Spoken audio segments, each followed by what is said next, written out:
Fellow Falcoholics, what is up? Welcome to another episode of the Dirty Birds and Brews podcast, the final game preview of the season as Falcons are taking on the Carolina Panthers in Week 18 in a game that probably doesn't really matter too much, unfortunately.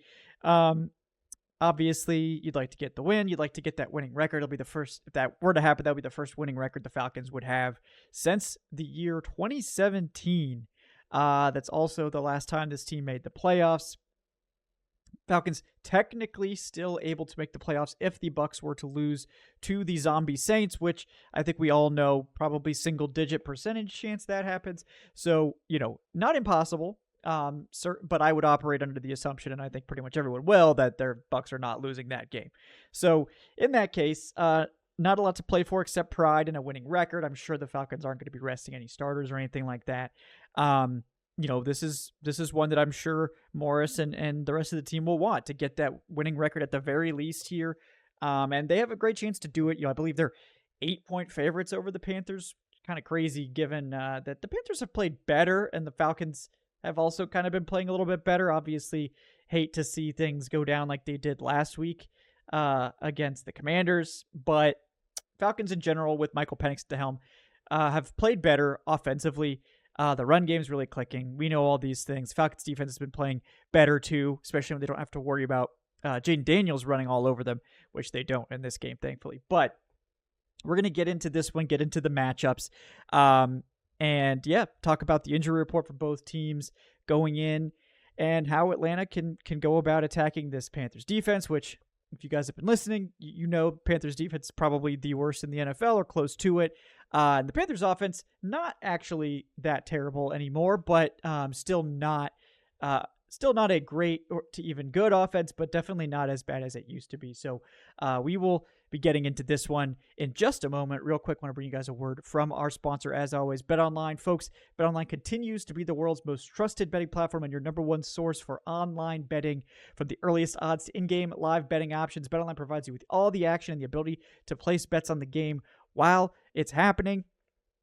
That's not really for me, but it's a cool feature to be able to use. And the Falcons at this one, heavy favorites, 8 points. I don't know that I would be super excited to bet that spread, given how the Falcons just love to play close games. But, it's entirely possible that the Falcons kind of could overwhelm the Panthers in this one, especially offensively, if they can get some of that stuff together. And Penix, has a little bit better chemistry with his receivers, which, certainly we should be expecting to happen over time. But no matter what you want to bet on, guys, BetOnline's got the largest selection of odds on everything from football, college football as the playoff continues to rumble, NBA, college basketball, NHL, UFC, all that stuff. They've got it over at BetOnline. So what are you waiting for, folks? Head on over to that website. It's betonline.ag today. And don't forget to use our promo code BELIEVE when you sign up. It's BLEAV for your welcome bonus on your first deposit. BetOnline, the game starts here.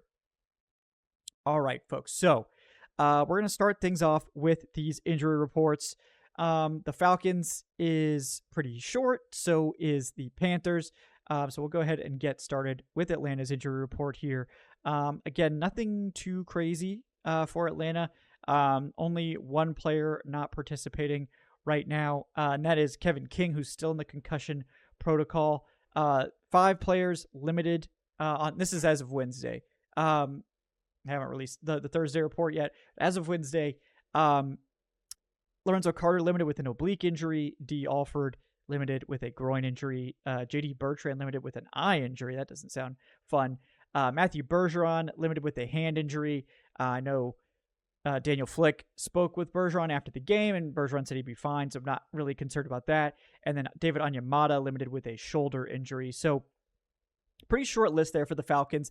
Obviously, several starters involved there, but just given that they're just limited, the Falcons do tend to be cautious, especially early in the week. Not something that I would be concerned about if I was a Falcons fan at this stage. I think the Falcons probably going to go with Kevin King, obviously. You hope he can recover from that concussion as soon as possible, but that's probably the only guy I think that has a chance of missing this one. For the Panthers, it's a much longer report of DNPs from Wednesday as well. Cornerback J.C. Horn, he is still not participating with a hip injury. guard Robert Hunt, who's been kind of their best offensive lineman. He is not participating with a knee injury. Linebacker Josie Jewell, probably their best linebacker at this point. He's not participating with a concussion. Lonnie Johnson at corner, not participating with a shoulder neck injury. Defensive tackle Ashawn Robinson not participating with a neck injury. And then I believe edge rusher Amare Barno not participating with a shoulder. However, Miles Sanders has been designated to return off IR, and he was a full participant on Wednesday. And Xavier Legette, the wide receiver, was a full participant with a hip wrist injury.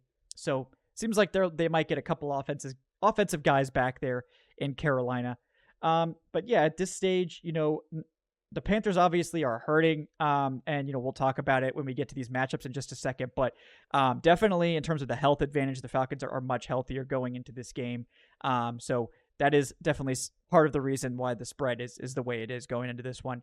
But yeah, without further ado, guys, let's go ahead and jump in to how the Falcons offense matches up with this Panthers defense.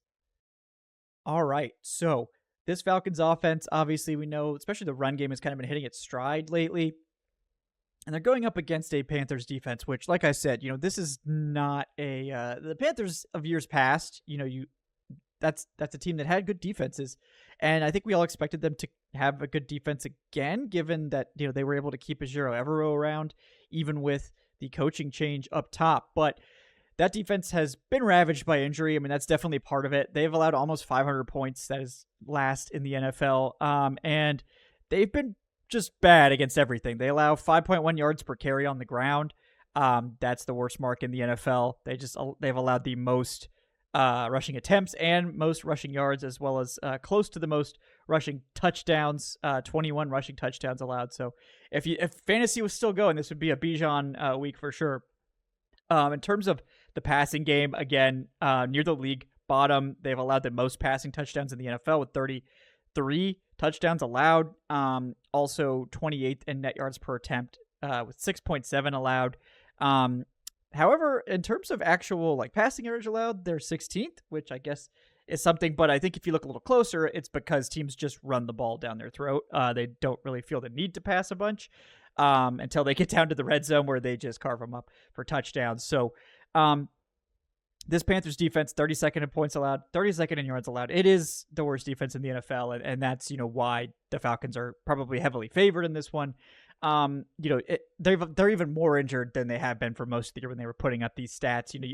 Obviously their best cornerback is J.C. Horn. He didn't participate on Wednesday. That could change as we go into the weekend, but without him playing, they're starting basically guys off their practice squad, guys that just really aren't starters. I think Dane Jackson is playing the slot for them. I think he has a 33 PFF grade.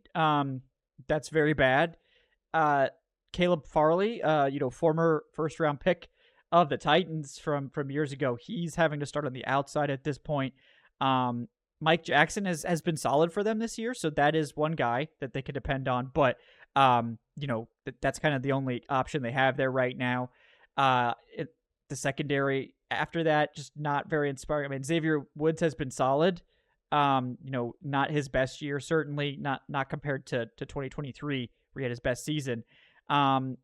They've had to play Damani Richardson at the other safety spot the last several weeks, and he's actually been solid for them. So I'm sure Panthers fans are probably happy about that. But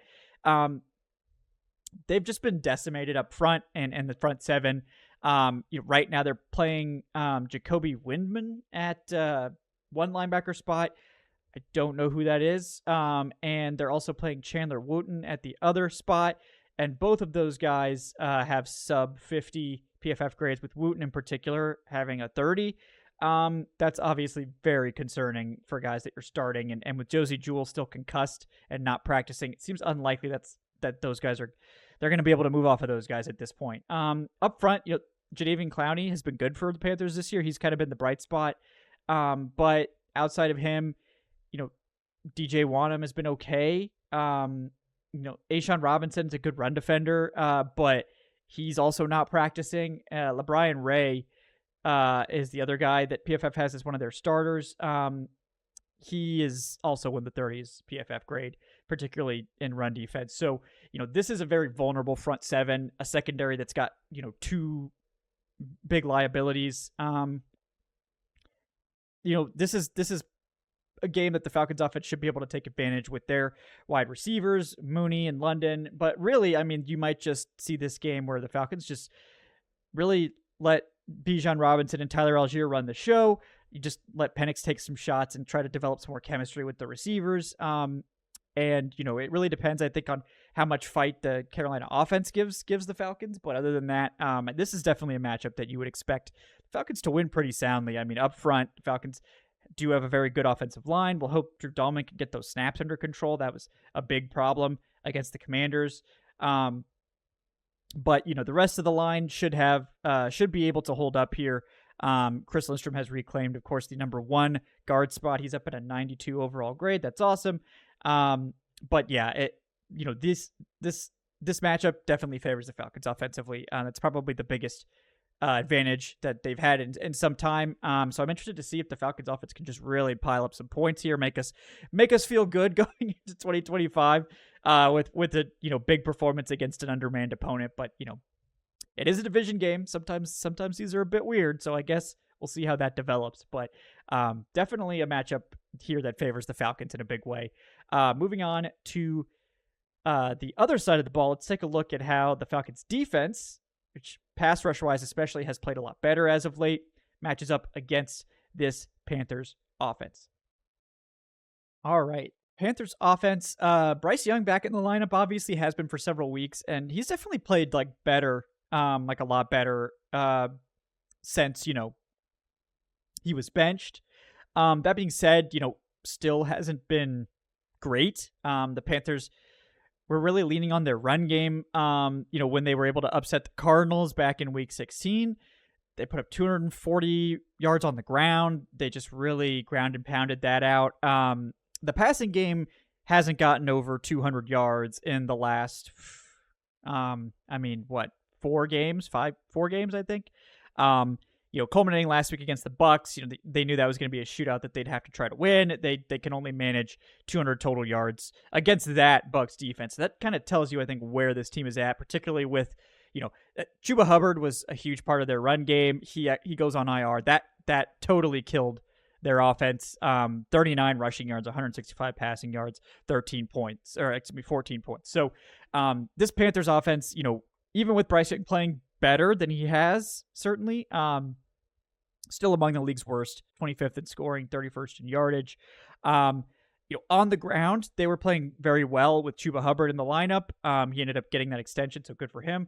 12th in yards per carry, 20th in total rushing yards, but in the passing game, again, it's still an issue. They're 31st in passing yardage, 28th in net yards per attempt at just 5.3. So still not a great pass offense, definitely an under, a below average one. But it's gotten better, and this team can still run the ball with their running backs. But I think with the guys on IR that they have, it's definitely fallen apart a bit, especially if Robert Hunt is going to be out this week. That's just one of their most consistent offensive linemen. And yeah, it's going to be rough without him in the lineup. Looking at the rest of these matchups, I think the Panthers once again have gotten good play out of Adam Thielen. He's been rock solid for them. Nice safety blanket for Bryce Young. And again, that's going to be the matchup they're going to target. D. Alford has not been able to cover anyone. It's been really rough, and they're going to go after him as much as they can. Xavier Legette, the rookie, he's had some splash plays for sure. And on the other side, Jalen Coker has been a nice surprise, I think, for them too. Kind of giving them something despite his status as a UDFA, so that they're able to find something there. But at tight end, not a whole lot going on. They're down to Raheem Blackshear at running back. Maybe they'll get Miles Sanders back, but it's not like he was impressing. The offensive line has been sometimes good, sometimes bad. I know they've gone to Cade Mays at center. He's been an upgrade over what they had, but still not great. Ike Mekwonu has not been a great pass protector. Still, run blocking still very good, but pass protection still a big problem there. And then I think Damian Lewis at the left guard has kind of been maybe the nicest surprise, but Taylor Moton still, we'll see if he's able to practice this week. I think limited so far, so that would obviously be big if they could get him back instead of Josh Nijman at right tackle. But at this stage, definitely offensive line problematic, especially given that the Falcons pass rush has actually been producing. We've seen Arnold Ebiketie kind of take that next step to be the big time pass rusher that the Falcons have been looking for. He's been getting sacks every week, it feels like now. I think Grady Jarrett's been creating some disruption up front. Judon is still not what we hoped, but he's been okay. David Onyemata has been solid. The guys rotating in there have been solid. We've seen Rook play a little bit more. I think Zach Harrison has been nice to see him get some reps as well. They'll have an easier time this week, obviously, without Jaden Daniels. So I'm interested to see if the Falcons can really put pressure on Bryce Young and this offense with this improved pass rush. Caden Ellis, obviously, a big part of that as well. It's definitely, it definitely hurt this team to be down linebackers, especially Troy Anderson. They just don't really have another athletic linebacker. Nate Landman's been okay. Again, still having this team doesn't. The linebackers, if they have to go forward, they look amazing. If they have to go backwards at all, it's not good. But secondary wise, D. Alford is kind of the bright red flag right now that teams are just victimizing that slot position. Falcons, if it was me, I'd probably just let's take a look at Natrone Brooks. Let's see what we got. Let's see if maybe we could, if he shows you something, maybe you could have him as a starter. I don't know. I don't know if you could trust that or not, but they don't have a lot of money, don't have a lot of picks. We got to find somebody to play slot. And I don't know if they're going to be bold enough to take like Jadae Barron or something like that in the first round of the NFL draft. So if they are, then, we'll have all of our problems will be solved. But, AJ Terrell last week, elite game against Terry McLaurin. Just fantastic stuff there. So he's definitely, now that they're letting him play man, playing a lot better. Mike Hughes on the other side. Again, outside corner Mike Hughes, good. Slot corner Mike Hughes, not good. So I'm glad he's playing outside for them. He seems to be recovered from his injury and back to playing at a pretty good level. Jesse Bates is awesome. I think the Falcons just, they desperately need him, and he's been delivering, especially the last couple weeks, but he can't do it alone. And unfortunately, Justin Simmons just hasn't provided much at all for this Falcons team. That's just not a spot where the Falcons have gotten anything. He's just he's in the right position a lot of times. Just there's not really plays being made as a run defender or pass defender.